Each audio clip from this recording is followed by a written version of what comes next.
Bonjour, ici Radio Césaire. Aujourd'hui, je me trouve avec Mélissa, Victorine, Inès et moi-même, Osvan, pour une édition spéciale. Connaissez-vous ce qui est la collaboration lors de la Seconde Guerre mondiale ? Eh bien, nous allons vous l'expliquer. Victorine, parle-nous de ces collaborateurs. Pour commencer, je vais vous parler d'un des premiers collaborateurs que vous connaissez sûrement, Hitler.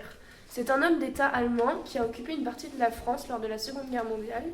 Puis dans cette collaboration, nous avons aussi Pétain. C'est un ancien militaire français victorieux de la Grande Guerre et qui a signé l'armistice avec les Allemands et dirigé le gouvernement de Vichy. Puis ces deux personnages ont fait appel à des miliciens pour pouvoir mettre en place leur plan sur les Juifs. Merci Victorine pour cette intervention. Inès, parle-nous des moments forts de cette collaboration. Commençons par l'entrevue entre Hitler et Pétain le 24 octobre 1940. Suite à ça se lance le processus de collaboration. 2 ans après leur début de collaboration, à l'aide des miliciens, les deux collaborateurs lancent une rafle.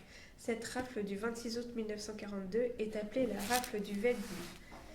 13 000 juifs de Paris sont arrêtés et parqués avant d'être déportés. En 1944, la famille d'un milicien témoigne de la collaboration et des actes effectués par la Gestapo, comme les viols ou les pillages. On remercie Inès pour cette intervention, mais quels sont les objectifs du mouvement et qu'a-t-il fait ? Mélissa, c'est à vous.